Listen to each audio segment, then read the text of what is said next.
जय हिंद दोस्तों, आपका हाल एग्जाम में स्वागत है। मैं रविकांत। जैसा कि आप लोग को पता है कि हम आपके लिए ग्राम पंचायत अधिकारी के क्लास कंटिन्यू करा रहे हैं, जिसमें आपका जो सब्जेक्ट है ये ग्राम पंचायत का है। और ये पाँचवा चैप्टर हम लोग स्टार्ट किए थे, जिसमें हमने इसके 3 टॉपिक ख़त्म कर दिए हैं। लास्ट टॉपिक पाँचवा चैप्टर का बचा हुआ है, जिसमें ये योजनाएं पढ़ना। ठीक है, तो योजनाएं कौन कौन सी पढ़ना हमको? भारत सरकार की योजना पढ़ना है, केंद्र सरकार की योजना पढ़ना है, लेकिन वो सभी किससे संबंधित होगी? ग्रामीण यानी ग्राम पंचायत से संबंधित होगी और हेल्थ से। ये हमको पढ़ना है, ग्राम पंचायत से और हेल्थ से संबंधित ये चीज़ें हमको पढ़ना है। आने को कहीं भी से आ सकता है, लेकिन जो डिफाइन किया गया सिलेबस में, ये मेनली डिफाइन किया गया। ठीक, इस चीज़ को हमको ध्यान में रख के ये चीज़ हमको पढ़ना है। तो अगर अभी तक आप लोगों ने प्रीवियस लेक्चर नहीं देखे हैं तो आप लोग प्रीवियस लेक्चर जरूर देख लीजिएगा, क्योंकि अगर आप लोग बीच बीच में आएंगे तो इस तरह से आपको समझ सही से नहीं आएगा। ठीक है, तो आइए स्टार्ट करते हैं हम लोग। सबसे पहले हम लोग स्टार्ट करते हैं कौन सी योजना? स्टैंड अप इंडिया योजना। सॉरी, कौन सी योजना है? स्टैंड अप इंडिया योजना। तो स्टैंड अप इंडिया योजना के स्टार्ट कब किया गया था? तो इसका शुरुआत हुआ था 5 अप्रैल 2016 को स्टार्ट हुए थे, यानी लॉन्च की गई थी। और इसमें क्या है, सुविधा क्या है? तो इसमें महिलाओं एंड स्टैंड अप इंडिया योजना, तुम किसके लिए? महिलाओं और किसके लिए है? अनुसूचित जाति अर्थात एससी और एसटी जनजाति वर्ग के लोगों के उद्यमशीलता को बढ़ावा देना है। इसके लिए उद्यमशीलता के लिए, जिसमें इन लोगों को क्या है, इनको महिलाओं को, एससी और एसटी वर्ग के लोगों को उद्यमशीलता को बढ़ावा देनी है। किसमें? जैसे कि इनको द्वितीयक क्षेत्र से जोड़ना है। किसे? सेकेंडरी क्षेत्र से जोड़ना है और विनिर्माण क्षेत्र से जोड़ना है, मैन्युफैक्चरिंग और प्रोडक्शन से जोड़ना है और सर्विस सेक्टर से इनको जोड़ना है। इसलिए स्टैंड अप इंडिया योजना स्टार्ट किए गए थे। ठीक, ठीक है ना। और यह योजना 5 अप्रैल 2023 को 7 साल पूरा कर लिया। कब तक? 5 अप्रैल 2023 को 7 साल पूरा कर लिया, मतलब फिलहाल अभी कुछ महीनों पहले ही 7 साल इसने पूरा किया है। और इस योजना का विस्तार 2025 तक कर दिया गया है, मतलब का इसका एक्सटेंशन कर दिया गया। कब तक? 2025 तक। कहाँ तक कर दिया गया है? 2025 तक इसका एक्सटेंशन कर दिया है। इसका मेनली वर्क किस लिए लॉन्च की गई थी? महिलाओं, एससी और एसटी वर्ग के लोगों के लिए उद्यमशीलता से जोड़ना था, जिसमें कि द्वितीयक क्षेत्र होगा, विनिर्माण, सेवा और कृषि का वाणिज्यीकरण से इनको जोड़ना था। ठीक, और जो अभी इनको बजट एलोकेट किया गया है इस योजना को, तो 21 मार्च 2023 के अनुसार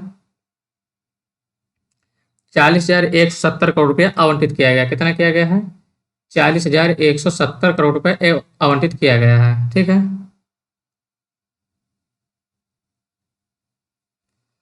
और इसके तहत टोटल कितने खातों में, कितने अकाउंट खोले गए हैं इसके तहत, जिसके पैसा ट्रांसफर किया जा सके? तो 1,80,636 बैंक अकाउंट ओपन हो चुके हैं। ठीक, यानी इनको हेल्प देना है, लगभग इतने अकाउंट ओपन हो चुके हैं। अगली योजना आते हैं हम लोग। तो अगली योजना हमारी कौन सी है? अगली है हमारी मुख्यमंत्री बुनकर, कौन से? मुख्यमंत्री बुनकर और सौर ऊर्जा योजना। ठीक, तो मेनली किससे संबंधित होगी? सोलर एनर्जी से संबंधित होगी। आइए आप लोग वहाँ पर कुछ आइडिया भी लगा सकते हैं। तो ये 25 नवंबर 2022 को लॉन्च की गई है। कब लॉन्च की गई है? 25 नवंबर 2022 को लॉन्च की गई है। और ये उत्तर प्रदेश सरकार के द्वारा, किसके द्वारा? यूपी के द्वारा। तो हमने पहले भी पढ़ा था कि हमको क्या पढ़ना है, जिसमें भारत सरकार, पंचायती राज विभाग एवं उत्तर प्रदेश सरकार के विभिन्न ग्रामीण क्षेत्रों में की संचालित योजना, उनको हमको पढ़ना है। ये उत्तर प्रदेश सरकार द्वारा लॉन्च की गई थी। ठीक, मंजूरी प्रदान की गई थी मंत्रिमंडल द्वारा। और इसका टाइम कितना रखा गया? 5 साल रखा गया, यानी कि कब तक हो जाएगी? 2027 तक। तो 22, 5, 27, तो 27 तक तो सीधा सीधा भी है ये, 5 साल तक के लिए लागू की गई है। ठीक, और इसमें क्या है? कुटीर उद्योग अर्थात कॉटेज इंडस्ट्री, कुटीर उद्योग, हैंडलूम इंडस्ट्री, हथकरघा उद्योग, इसके लिए कुटीर उद्योग यानी कॉटेज इंडस्ट्री, हैंडलूम, हथकरघा और बुनकरों को उत्तर प्रदेश सरकार द्वारा सहायता राशि प्रोवाइड कराई जाएगी। अगर कोई पावर प्लांट लगाता है तो जितना अगर कोई खुद से खर्चा करता है, उसका कुल लागत का 50% सरकार वहन करेगी। अगर आप लोग 10 लाख रुपया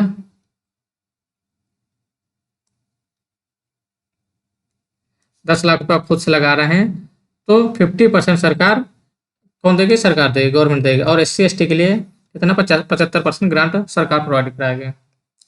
तो अगर क्वेश्चन आ जाएगा कि मुख्यमंत्री बुनकर सौर ऊर्जा योजना किससे है, तो किससे रहेगा? आपका एक कुटीर उद्योग से हो गया और हथकरघा उद्योग से संबंधित है। ठीक, अगला आते हैं हम लोग। अगली कौन सा है? PM श्री योजना। कौन से है? PM श्री योजना है।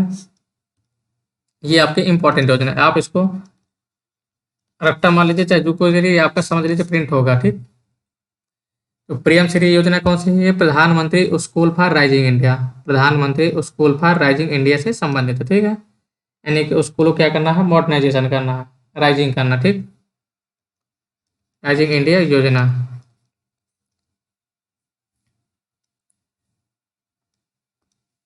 तो इसका लॉन्च कब हुआ है? तो ये 5 सितंबर 2022 को लॉन्च की गई थी। कब? शिक्षक दिवस पर। तो आपको एक ये भी पता चल गया कि शिक्षक दिवस कब मनाया जाता है। तो टीचर डे कब मनाया जाता है? टीचर डे 5 सितंबर को। ठीक है, 5 सितंबर को टीचर डे होता है। इस योजना के अंतर्गत क्या है? तो इस योजना के अंतर्गत 14,500, सॉरी गलत लिखा है, 14,500 स्कूलों को डेवलपमेंट और राइजिंग करना है। कितने? इस योजना के अंतर्गत 14,500 स्कूलों को डेवलपमेंट करना है, यानी कि इनको आधुनिक शिक्षा के तौर पर लाना है। यानी कि आधुनिक शिक्षा यहाँ पर देना, तकनीकी का टेक्नोलॉजी, टेक्नोलॉजिकल असिस्टेंट को प्रोवाइड करना है। इंटरेक्टिव एजुकेशन, यानी नहीं वन वे नहीं, इंटरेक्टिव होना चाहिए। जैसे देखते हो प्राइमरी स्कूल बच्चे भागते रहते हैं, केवल किसी स्कॉलरशिप के लिए जाते हैं, केवल खाने के लिए जाते हैं। तो उनको क्या है? आधुनिक शिक्षा से जोड़ना है, तकनीकी टेक्नोलॉजी जोड़ना है, इंटरेक्टिव बनाना है, मॉडर्नाइज करना है उनको। और जैसे कि अब मॉडर्नाइज किया जाएगा तो बिल्डिंग बिल्कुल झमाझम बनाई जाएगी जैसे प्राइवेट में है। उनके टॉयलेट की प्रॉपर व्यवस्था, स्वच्छता का ध्यान रखा जाएगा। फर्स्ट एड मतलब हेल्थ हेल्थ के लिए मेडिकल एड की भी व्यवस्था रखी जाएगी। ठीक, जैसे एक प्राइवेट अच्छे अस्पताल, प्राइवेट अच्छे कॉलेज में व्यवस्था रहती है, उस हिसाब के गवर्नमेंट कॉलेज को बनाना है। किसके तहत? पीएम श्री योजना के तहत। ठीक है, इसका मेनली यही उद्देश्य है। अगला आते हम लोग। अगला हमारा क्या है? प्रधानमंत्री आदि आदर्श ग्राम योजना। कौन से? प्रधानमंत्री आदि आदर्श ग्राम योजना। ठीक, आदि का मतलब क्या है? आदिवासी। आदि का मतलब क्या है? आदिवासी, से ध्यान रखिएगा। प्रधानमंत्री आदि आदर्श ग्राम योजना, तो आदि से आप लोग ध्यान रखिएगा क्या है? आदिवासी। ठीक, तो ये सब कब शुरू किए गए थे? तो इसकी शुरुआत अगस्त 2022 में किया गया है, अर्थात अगस्त 2022 में इसको लागू किया गया है। और ये मेनली किसके लिए है? ये जनजाति लोगों के लिए, यानी कि एसटी समुदाय के लोगों को, वर्गों के लिए है। ठीक, इसके लिए जनजाति वर्ग को। इसमें क्या करना है? तो एकीकृत सामाजिक विकास करना है, यानी इंटीग्रेटेड सोशल डेवलपमेंट करना है। क्या? इंटीग्रेटेड सोशल डेवलपमेंट करना है।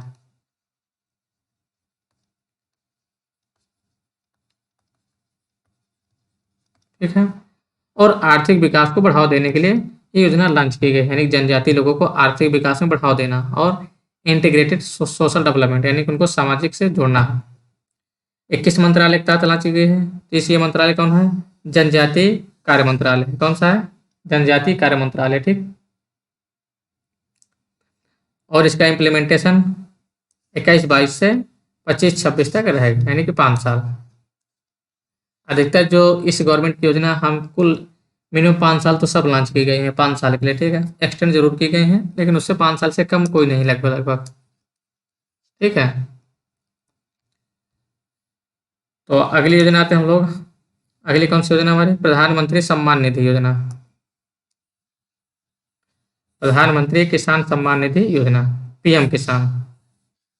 ये तो काफी योजना चर्चा में है, इसको आपने सुना भी होगा। सुना क्या है आपके लगभग लगभग, क्योंकि आप लोग मिडिल क्लास के ही सभी लोग होंगे, मिडिल फैमिली के। तो सबके घर में किसी न किसी का 6,000 रुपये प्रतिवर्ष सम्मान निधि से उठाते होंगे, 2,000 रुपये में 3 किस्त में।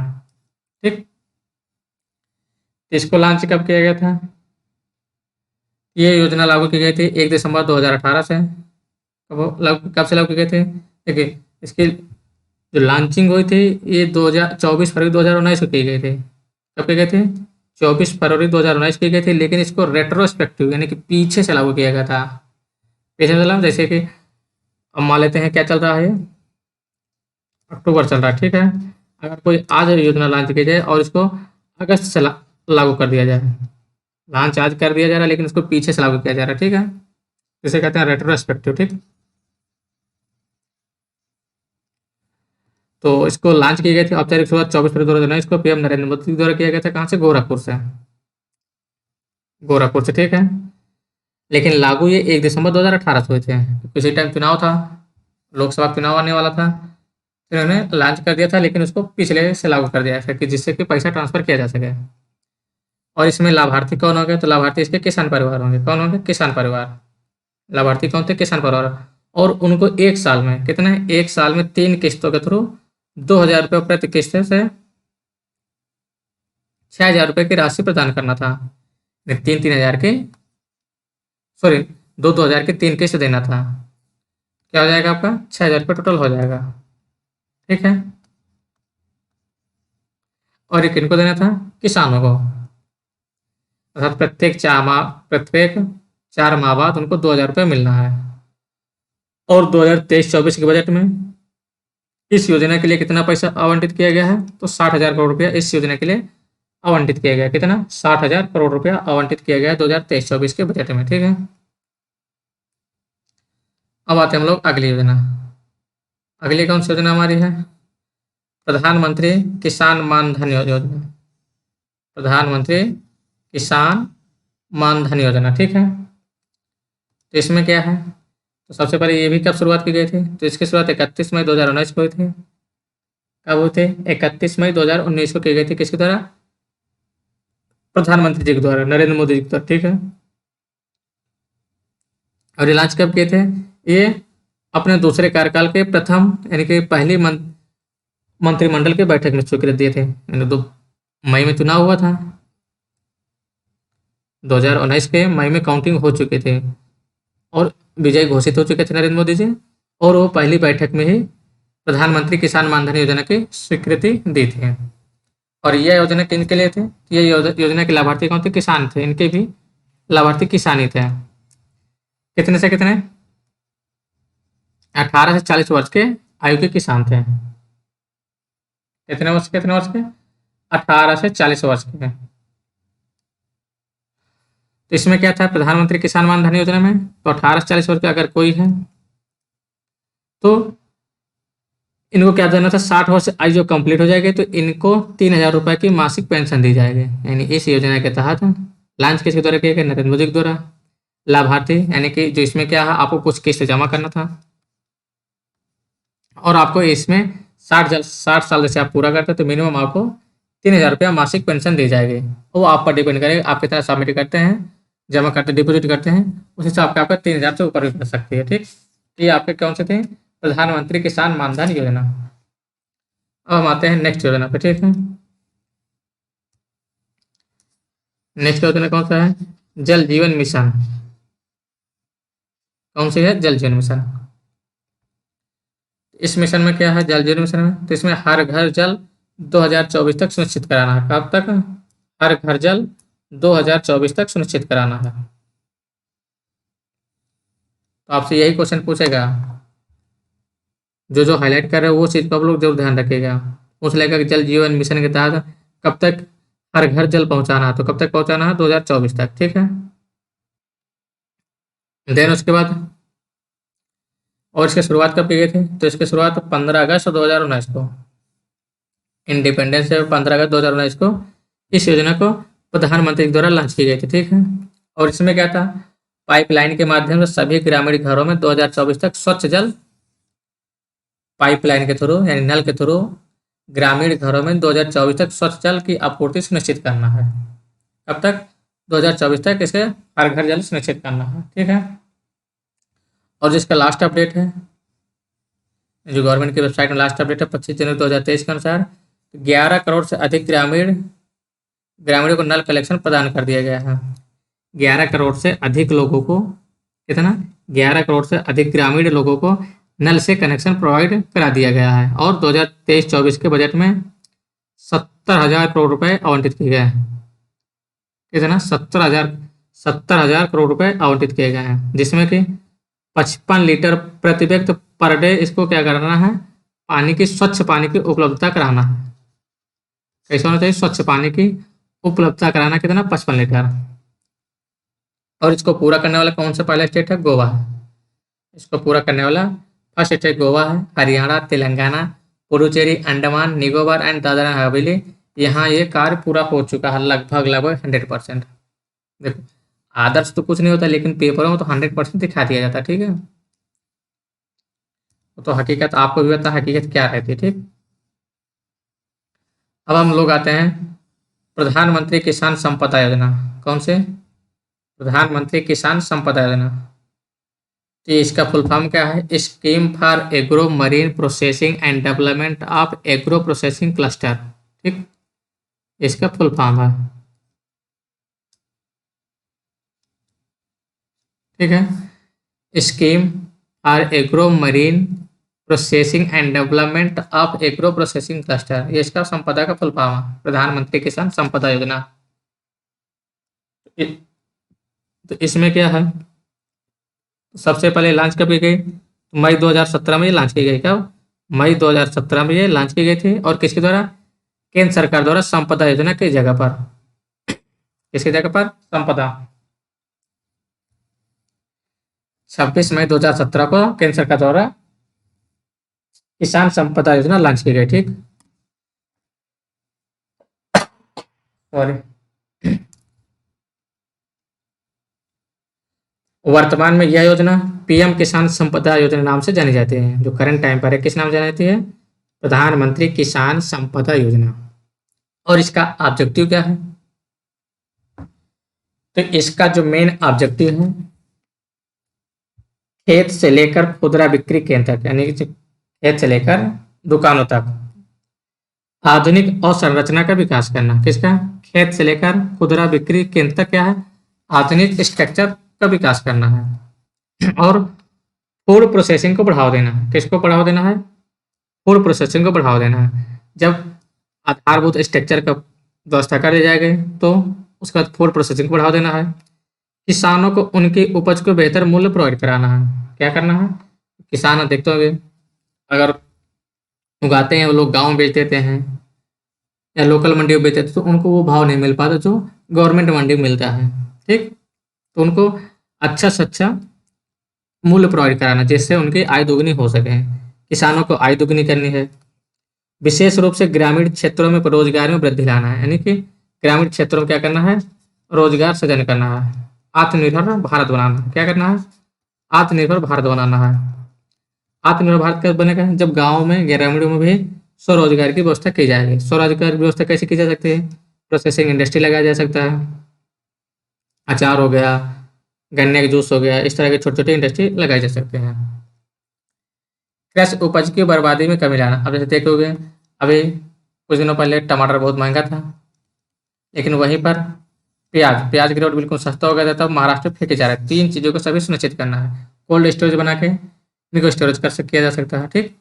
ये मूलभूत आधारभूत स्ट्रक्चर है। कृषि उपज की बर्बादी को कमी लाना है। और इसके लिए 2023-24 बजट में 938 करोड़ रुपए आवंटित किए गए हैं। कितना? 938 करोड़ रुपए आवंटित किए गए हैं। अगली योजना आते हैं गंगा ग्राम योजना। कौन से? गंगा ग्राम योजना, ओके। इस योजना के तहत क्या है? ये दिल्ली के विज्ञान भवन में इसका शुभारंभ किया गया है। कहाँ है? दिल्ली के विज्ञान भवन में क्या है? इसका शुभारंभ किया गया था, ठीक है, ठीक।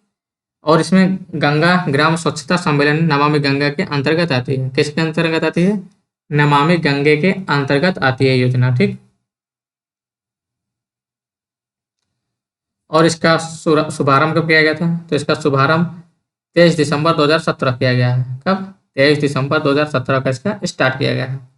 इसमें क्या है? गंगा किनारे स्थित, कहाँ? गंगा किनारे स्थित लगभग 4,470 गाँव को स्वच्छता आधारित एकीकृत विकास करना है। कितना का लक्ष्य रखा गया था? 4,470 गाँव का स्वच्छता आधारित एकीकृत विकास करने का लक्ष्य रखा गया, integrated.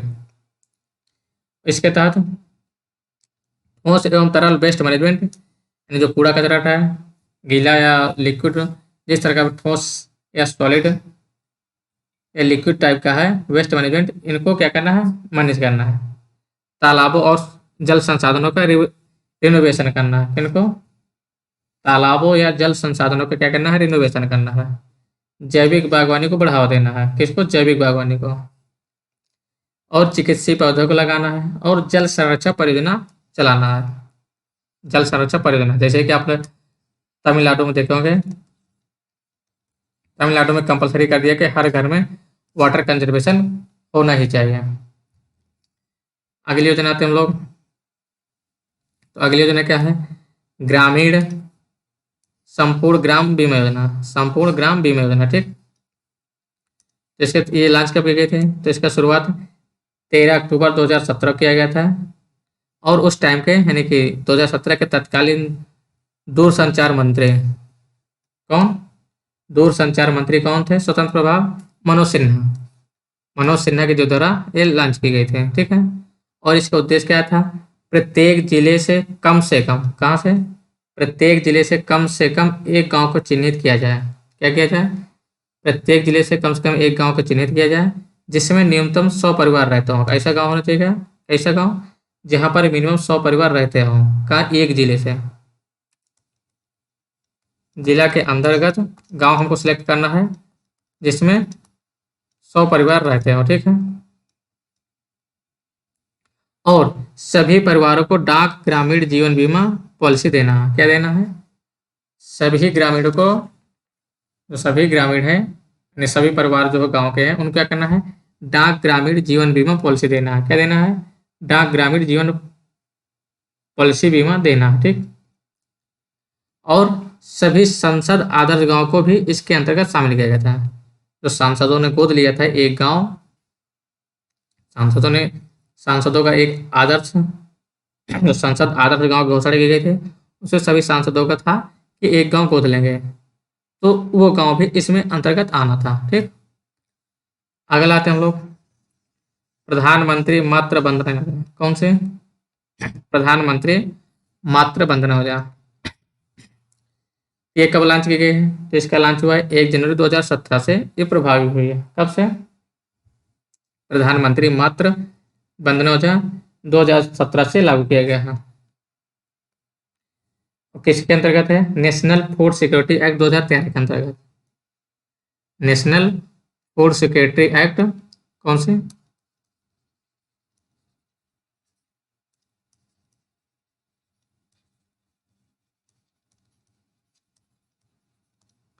National food security act 2013, ठीक। उसी के प्रावधान के अनुरूप महिला एवं बाल विकास, कौन? महिला एवं बाल विकास मंत्रालय द्वारा ये स्टार्ट की गई थी। किसके द्वारा? महिला एवं बाल विकास मंत्रालय द्वारा स्टार्ट की गई थी। कौन सी योजना? प्रधानमंत्री मातृ वंदना योजना, जिसमें क्या प्रावधान किया गया था? गर्भवती महिलाओं, किसको? गर्भवती महिलाओं को एवं स्तनपान कराने वाली महिलाओं को, किनको? गर्भवती महिलाओं को, और जो स्तनपान करते हैं, जो यानी कि अपना दूध पिलाती हैं बच्चों को, तो गर्भवती महिलाएं एवं स्तनपान कराने वाली महिलाएं, उनके, इनके जो गर्भवती महिलाएं, उनके पहले बच्चे के जन्म पर पोषण संबंधी, किसके लिए? पोषण के लिए संबंधी जरूरतों को पूरा करने के लिए 6,000 रुपए की धनराशि प्रोवाइड कराना था। कितना? 6,000 की धनराशि क्या करना था? प्रोवाइड करना था। कब? पहले बच्चे पे, जो कि पहले किस्त, दूसरी किस्त और तीसरी किस्त, यानी किस्तों के रूप में देना था 2,000 रुपए, ठीक। तो पहली किस्त का प्रोवाइड करना था ये गर्भावस्था के पंजीकरण के समय। जब गर्भावस्था का पंजीकरण होता तब 2,000 रुपये प्रोवाइड करना था। फिर दूसरी किस्त गर्भावस्था के कम से कम 6 माह के बाद, नहीं, जब एक जांच कंप्लीट हो जाए और 6 माह हो जाए तब उनको 2,000 रुपये प्रोवाइड करेगा पोषण के लिए। और तीसरी किस्त बच्चे के जन्म के बाद, जब उनको बच्चे का टीकाकरण आरंभ हो जाए, तो जन्म के बाद एक गर्भावस्था के पंजीकरण और 6 महीने के बाद, ठीक। ये तीन किस्त देना था। किसके अंदर? प्रधानमंत्री मातृ वंदना योजना। किस मेन मकसद क्या था इसका? पोषण, जिससे क्या है? माल न्यूट्रिशन ना हो, अंडरवेट बच्चे ना हो, एनीमिया हो गया, चिकनापन, इन सभी को दूर करने के लिए ये योजना लॉन्च की गई थी। अब आते हैं हम लोग प्रधानमंत्री, कौन से? प्रधानमंत्री वय वंदना योजना। प्रधानमंत्री वय वंदना योजना, ठीक है। इसमें क्या है? सबसे पहले ये भी लॉन्च कब की गई थी? ये 21 जुलाई 2017 को लॉन्च की गई है, 21 जुलाई 2017 को। और किसके द्वारा लॉन्च की गई थी ये? तत्कालीन वित्त मंत्री अरुण जेटली जी के द्वारा शुभारंभ किया गया था, ठीक है। और ये किससे संबंधित है? ये वृद्धावस्था पेंशन स्कीम है। वाई मीन्स क्या होता है? वृद्धा ही होता है। वाई मीन्स क्या होता है? वृद्धा। तो क्या हो जाएगा? वृद्धावस्था पेंशन स्कीम, ठीक। प्रधानमंत्री वय वंदना योजना, तो ये वृद्धावस्था पेंशन स्कीम थे। इसके तहत क्या था? 60 वर्ष या इससे अधिक के आयु के सभी, कितना? 60 वर्ष या इससे अधिक आयु के सभी व्यक्तियों को पेंशन संचालन किसके द्वारा किया जाएगा? भारतीय जीवन बीमा निगम के द्वारा।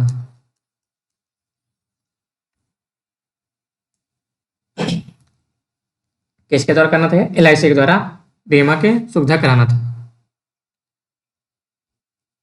अगली योजना आते हैं हम लोग। तो अगली योजना कौन सी हमारी है? माँ। कौन सी योजना? माँ, मदर एब्सोल्यूट अफेक्शन। क्या योजना का नाम है? मदर एब्सोल्यूट अफेक्शन कार्यक्रम, ठीक है। इसका फुल फॉर्म दिया है। तो इसकी शुरुआत कब की गई थी? 5 अगस्त 2016 को। कब की गई थी? 5 अगस्त 2016 को। और मंत्रालय कौन था? तो हेल्थ मिनिस्टर था, यानी परिवार एवं स्वास्थ्य कल्याण मंत्रालय। परिवार एवं स्वास्थ्य कल्याण मंत्रालय द्वारा जारी किए गए थे, लॉन्च किए गए थे। और ये मेनली एक जागरूकता कार्यक्रम था। कौन सा अभियान था ये? जागरूकता अभियान था मेनली, ठीक है। इसके अंतर्गत स्तनपान के लगभग, इसके अंतर्गत क्या था? स्तनपान के लाभ के बारे में लोगों एवं विशेषकर माताओं को जागरूक करना था। किसके बारे में? स्तनपान के लिए, कि माँ का ही दूध बच्चों को पिलाया जाए, क्योंकि माँ का दूध बच्चे के लिए सर्वोत्तम माना जाता है। क्या माना जाता है? सर्वोत्तम माना जाता है। तो क्या स्तनपान के लाभ के बारे में लोगों एवं विशेषकर माताओं को जागरूक करना था। और इसका जो लास्ट अपडेट है, इसमें जो कितना धनराशि आवंटित की गई थी? तो 30 करोड़ रुपया धनराशि आवंटित की गई थी। लगभग प्रत्येक जिला में 4.3 लाख रुपए, कितना? इस जागरूक का कार्यक्रम था, तो इसलिए ज़्यादा इसमें धनराशि आवंटन नहीं किया गया था। तो लगभग 4.3 लाख रुपए पर जिला, ठीक है। अगला आते हैं हम लोग, प्रधानमंत्री फसल बीमा योजना। कौन से? प्रधानमंत्री फसल बीमा योजना। और अगर आप लोग को PDF चाहिए तो PDF के लिए आप लोग टेलीग्राम चैनल ज्वाइन कर लीजिएगा। 2 टेलीग्राम चैनल हैं हमारे, ठीक है। एक हेलो एग्जाम के नाम से होगा, एक होगा आपका UP SSC BPO, ठीक है। तो दोनों में आपको PDF अवेलेबल हो जाएगा। एक हेलो एग्जाम के नाम से टेलीग्राम चैनल है, एक UP SSC BPO, ठीक। तो आपको वहीं पर PDF अवेलेबल करा दी जाएगा अगर आपको PDF चाहिए। और खासकर अभी तक आप लोगों ने हेलो एग्जाम को सब्सक्राइब नहीं किया, तो आप लोग जाकर हेलो एग्जाम सब्सक्राइब कर लीजिएगा। और आप जो BPO वाले बच्चे हैं उनको शेयर भी कर दीजिए क्लास, ठीक। तो प्रधानमंत्री फसल बीमा योजना, तो इसका घोषणा कब की गई थी? इसकी घोषणा 13 जनवरी 2016 की गई थी, ठीक है। और ये 2016 से खरीफ की फसल से लागू कर दी गई थी। प्रभावी कब से हुई है? 2016 से। 13 जनवरी 2016 घोषणा की गई थी और खरीफ की फसल 2016 से लागू हो गए थे, यानी प्रभावी हो गए थे। और इसका मेनली उद्देश्य क्या था? तो उद्देश्य था कि अगर कोई नेचुरल डिजास्टर अर्थात प्राकृतिक आपदा, प्राकृतिक आपदा क्या हो सकता है? बाढ़ हो सकता है, सूखा हो सकता है, हीट वेव हो सकता है, या कीटों द्वारा फसल खराब कर दी गई, नष्ट कर दी गई है, उस स्थिति में किसानों को धनराशि उपलब्ध कराकर उनकी मदद करना था, यानी कि फाइनेंशियल सपोर्ट देना था। क्या देना था? फाइनेंशियल सपोर्ट करना था, ठीक है। नेचुरल डिजास्टर,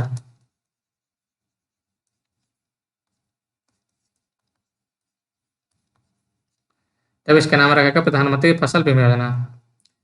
तो फसल कवरेज यानी तीनों फसल के लिए था, खरीफ, रबी और कमर्शियल फसल के लिए। कौन से रबी, खरीफ और कमर्शियल। और बागवानी सभी प्रकार की फसलें शामिल है इसमें। कौन से? हॉर्टिकल्चर, किसमें? सभी प्रकार की फसलें इसमें शामिल है, हॉर्टिकल्चर, ठीक है। खरीफ फसल के लिए 2%, रबी फसल के 1.5%, खरीफ के लिए 2%, रबी के लिए 1.5% और बागवानी और नकदी फसल के लिए 5% असिस्टेंट प्रोवाइड करना था। प्रीमियम राशि उपलब्ध कराई जाएगी, कितना?